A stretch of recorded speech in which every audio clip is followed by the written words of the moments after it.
Senator from North Dakota. Thank you, Madam President. Madam President, I'm here today to join my colleagues and first associate myself with all of the words from the ranking Republican from the Armed Services Committee, Senator Inhofe. Very well said, Senator, and I agree wholeheartedly. And I express my profound disappointment in President Biden's handling of the botched withdrawal from Afghanistan.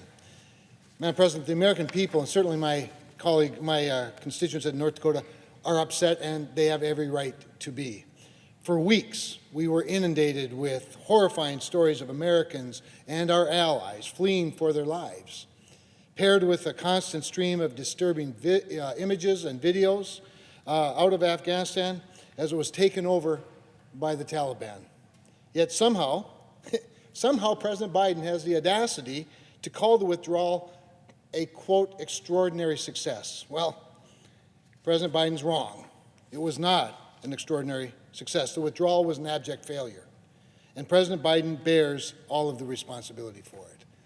And that is to say, he is the reason that it was an abject failure, because our heroes in uniform did an incredible job against very difficult odds and frankly, with very poor leadership coming from the Oval Office. The reality is that the president misled the American people to justify his decisions and to downplay his failures.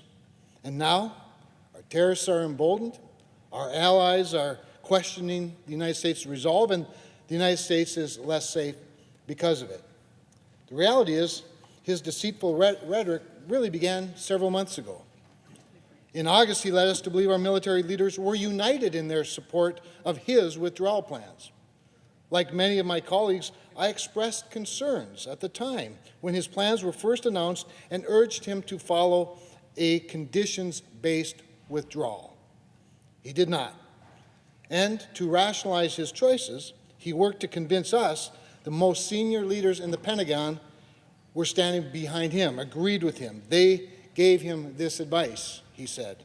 And as we've heard from multiple generals, that is simply not true. The president also misled us about the conditions on the ground in Afghanistan. In an August speech, he said the Afghan military force had, quote, 300,000 strong, incredibly well-equipped fighters. The Special Inspector General for Afghanistan Reconstruction said in a report, that's not true. It said of the 300,000 members of the Afghan National Defense and Security Forces, only 182,000 of them were Afghan National Army members, and the rest were members of the Afghan National Police. Well, Madam President, when I discuss the numbers of service members in our armed forces, I don't include the number of police officers or even FBI agents. That would be inaccurate at best and deceitful at worst. Yet here the president is doing exactly that. President Biden used that 300,000 number to claim the Afghan government could defend itself.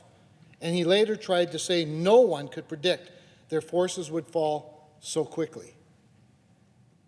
Was he being dishonest with the American people, or was he just not being given accurate information by his senior leadership about the conditions there? Well, neither ignorance nor incompetence are a very good answer. Later in the month, when it became clear the withdrawal was going to be a failure, President Biden insisted the United States would get all Americans who wanted to leave out of Afghanistan. Well, he didn't. He failed. And no one, including him, and least of all him, wants to take responsibility.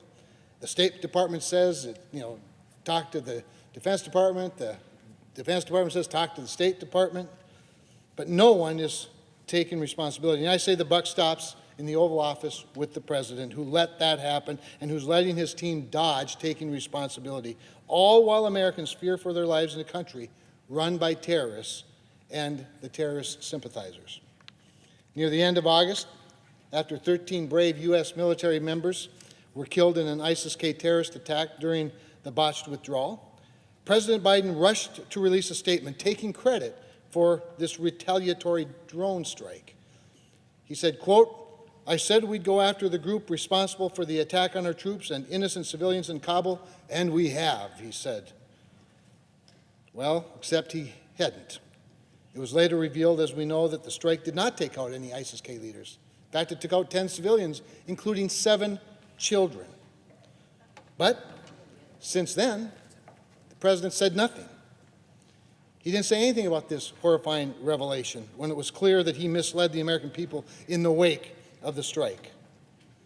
Our military leaders did not agree with the withdrawal plans. The Afghan army was not prepared to defend itself. We did not get every American out of the country, and justice was not delivered to ISIS-K or its leaders after it killed 13 American heroes. And what now, Madam President? What do we have to show for it? Well, America is less safe than it was when President Biden became president. As our top military leaders testified, in yet another contradiction of President Biden's claims, Al-Qaeda is alive in Afghanistan and looks to carry out a strike right here on American soil. How are we supposed to stop it? Our military leaders don't have faith in the over-the-horizon strategy that President Biden repeatedly touts to give us reliable information. Who's going to help us? Our strongest allies and partners and longest-standing friends vocally distance themselves from us amid this botched withdrawal. This, Madam President, all of this is what President Biden called an extraordinary success. Well, it's an extraordinary embarrassment is what it is. The American people are smart enough to not fall for such an obvious attempt to hide the truth from them. That's why we on the Armed Services Committee are going to continue investigating the withdrawal and holding the Commander-in-Chief accountable for his poor judgment and actions, even if he won't take the responsibility. That's what our constituents expect and deserve, and I urge my colleagues to join in supporting those efforts. And I yield the floor.